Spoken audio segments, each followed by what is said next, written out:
യുദ്ധ സാഹചര്യം ഉടലെടുത്തോടുകൂടി ഇന്ത്യയിൽ പാചകവാതകത്തിന് വിലവർദ്ധനവ് നിലവിൽ വന്നിരിക്കുകയാണ്.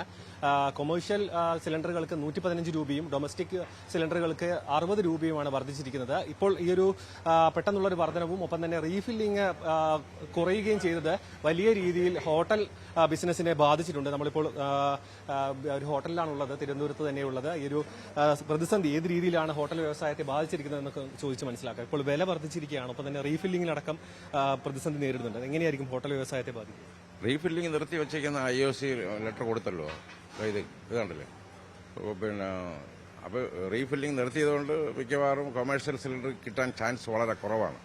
അങ്ങനെ വന്നാൽ കേരളത്തിൽ ഒരു 90% ഹോട്ടലും അടച്ചിടേണ്ട സാഹചര്യം ഉണ്ടാകും. രണ്ടാമെന്ന് വെച്ചാൽ എല്ലാ ഹോട്ടലും ഇപ്പോൾ ഗ്യാസിനെ ഡിപ്പെൻഡ് ചെയ്താണ് പ്രവർത്തിക്കുന്നത്. ചെറിയ ചെറിയ സംവിധാനങ്ങൾ, പണ്ടത്തെ വിറവ് സംവിധാനമൊക്കെ മാറ്റി നമ്മളെല്ലാവരുടെയും ഗ്യാസിലോട്ട് അടിച്ചേൽപ്പിച്ചു. ഇപ്പം ഈ പ്രത്യേക സാഹചര്യത്തിൽ മിക്കവാറും ഒരു 10 ദിവസത്തിനകത്ത് ഈ മേഖല സ്തംഭിക്കും. ഇപ്പം തന്നെ 1900 രൂപ വിലയായി. അത് 1000 2000 നമുക്ക് വാങ്ങാൻ വില്ലിങ്ങാണ്. പക്ഷേ സംഭവം ഇല്ലാതെ വന്നാൽ എന്ത് ചെയ്യാൻ പറ്റും? ഇല്ലാതെ വന്നാൽ ഇത് അടച്ചിടുന്ന സാഹചര്യം തന്നെ, അതിനകത്ത് മാറ്റമൊന്നുമില്ല. 90% ഹോട്ടലും അടയ്ക്കേണ്ടി വരും.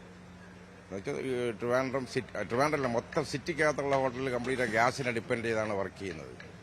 മറ്റ് സംവിധാനങ്ങളൊക്കെ മാറ്റിയിട്ട് ഇപ്പോൾ ഗ്യാസ് മാത്രമായി. പിന്നെ നാട്ടിൻ പ്രദേശത്ത് വല്ല വിറവൊക്കെ വെച്ച് ചിലപ്പോൾ ഓടുമായിരിക്കാം.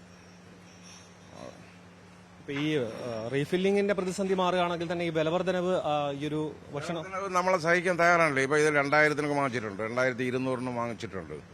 നമ്മൾ ഒരു ഇലക്ഷൻ വന്നു കഴിഞ്ഞാൽ ഇതെല്ലാം 1500 രൂപയ്ക്ക് വരും. ഇലക്ഷൻ ഇല്ലെങ്കിൽ എല്ലാം 2000 തന്നെ. ഏതെങ്കിലും ഒരു സംസ്ഥാനത്ത് ഇലക്ഷൻ വന്നു കഴിഞ്ഞാൽ ഇത് 1500 രൂപയ്ക്ക് തരും. ഇലക്ഷനൊന്നുമില്ല, ഫ്രീ ആയിട്ട് നിൽക്കുന്ന ഒരു കാലഘട്ടത്തിൽ സാധാരണ കൊമേഴ്ഷ്യൽ സിലിണ്ടറിന് വില കൂട്ടി തന്നെയാണ് ഈ IOC പോലത്തെ വലിയ കുത്തക കമ്പനികൾ ചൂഷണം ചെയ്യുന്നത് നമ്മളെയൊക്കെ. നമ്മൾ നിർബന്ധം എന്ന് വെച്ചാൽ ഞങ്ങളെ സംബന്ധിച്ചോളം പറഞ്ഞ ഹോട്ടലിൽ ഡെയിലി ഈ ഗ്യാസിന് വില കൂടുന്നതനുസരിച്ച് ഊണിനോ പൊറോട്ടയ്ക്കോ ചപ്പാത്തിക്കോ ചായക്കോ ഒന്നും കൂട്ടാൻ പാടില്ല, വെക്കൂല. അത് ജനങ്ങൾ ചോദ്യം ചെയ്തു. സാധാരണ ജനങ്ങളുടെ ഇടയിൽ നിൽക്കുന്നൊരു പ്രസ്ഥാനമാണ് ഹോട്ടൽ. ഉടൻ പ്രതികരിക്കും ജനം. ഒരു ചായ 10 രൂപ എന്നുള്ളത് 10 വർഷങ്ങൾക്ക് മുമ്പ് ചായ 10 രൂപയാണ്, ഇന്നും 10 രൂപ തന്നെ.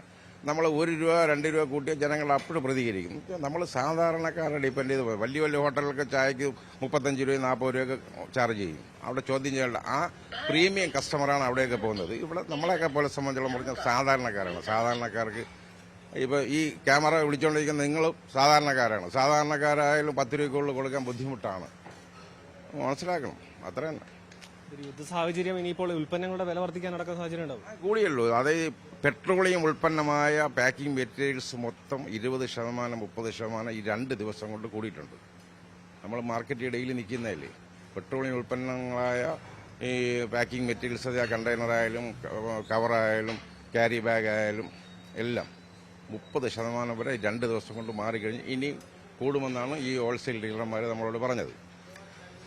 അങ്ങനെയൊക്കെ വന്നാൽ ഈ വ്യവസായത്തിനെ തന്നെ ബാധിക്കും. അപ്പോഴും നമ്മളെ ഇൻകം എന്ന് പറയുന്നത് 10 രൂപയ്ക്ക് ചായ കൊടുക്കുന്നു. ഒരിക്കലും നമുക്ക് 15 രൂപ ചായ കൊടുക്കാൻ പറ്റത്തില്ല. പ്രത്യേക സാഹചര്യത്തിൽ ഈ നമ്മളിപ്പം നമ്മളെ സംബന്ധിച്ചോളം പറഞ്ഞാൽ കട തുറന്നിരുന്നാൽ ഏറ്റവും കൂടുതൽ ഗുണമുണ്ടാകുന്നത് സർക്കാരിനാണ്. സർക്കാരിനെന്ന് വെച്ചാൽ നമ്മളിപ്പം ഒരാൾക്ക് പഞ്ചസാര 2200 രൂപ 2200 രൂപ ബില്ല് കഴിക്കുമ്പോൾ 112 രൂപ GST ഇനത്തിൽ ഓൺ ദ സ്പോട്ടിൽ ഗവൺമെന്റ് കിട്ടിക്കഴിഞ്ഞു. ഇതിനെ കൊണ്ടുവന്ന് ചായ അടിച്ച് 10 രൂപ കൊടുത്ത് നാട്ടുകാരെ വായിരിക്കണം അത്രയും കേട്ട് ഇലക്ട്രിസിറ്റിയും ഒക്കെ കൊടുത്ത് വലിയ പ്രതിസന്ധിയിലാണ് ഈ ബിസിനസ്. നിങ്ങളൊന്ന് മനസ്സിലാക്കുക, ഈ വ്യവസായം ചെറിയ കേസൊന്നുമല്ല.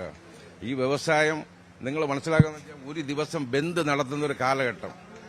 ഈ സംസ്ഥാനത്ത് മൊത്തം കടകൾ അടച്ചിടുമ്പോൾ ജനങ്ങളുടെ ബുദ്ധിമുട്ട് എന്താണെന്ന് ആ ഒരു ദിവസം മനസ്സിലാവും. അപ്പൊ ഈ പ്രസ്ഥാനം അടച്ചിട്ടാൽ എന്ത് ചെയ്യും? പറ, അടച്ചിട്ട് ചിലപ്പോൾ വിചാരിക്കും നിങ്ങൾ അടച്ചിട്ട് ഞങ്ങൾ ചെയ്യുമെന്നൊക്കെ ഗവൺമെന്റ് പറയുമായിരിക്കാം. പക്ഷെ പ്രായോഗികമാണ്. അത്തരത്തിലാണ് ഒരു യുദ്ധ സാഹചര്യം എന്നതിനപ്പുറത്തേക്ക് ഇത് കേരളത്തെ പരോക്ഷമായ രീതിയിൽ, കേരളത്തെയും ഇന്ത്യയിലടക്കം നേരിട്ടല്ലാത്ത രീതിയിലടക്കം ഇപ്പോൾ ബാധിച്ചു തുടങ്ങിയിരിക്കുകയാണ്. ഡൊമസ്റ്റിക് സിലിണ്ടറുകൾക്ക് ഇപ്പോൾ ബുക്കിങ്ങിനും നിയന്ത്രണം ഏർപ്പെടുത്തിയിട്ടുണ്ട്. വരും ദിവസങ്ങളിൽ ഈ ഒരു നിയന്ത്രണവും ഒപ്പം റീഫില്ലിംഗ് അടക്കം നിർത്തലാക്കുകയാണെന്നുണ്ടെങ്കിൽ കൂടുതൽ പ്രതിസന്ധിയിലേക്ക് കാര്യങ്ങൾ കടക്കാൻ സാധ്യതയുണ്ട്. ക്യാമറാമാൻ സന്തോഷിനോടൊപ്പം സാരംഗ് സുധാകരൻ, News 18 തിരുവനന്തപുരം.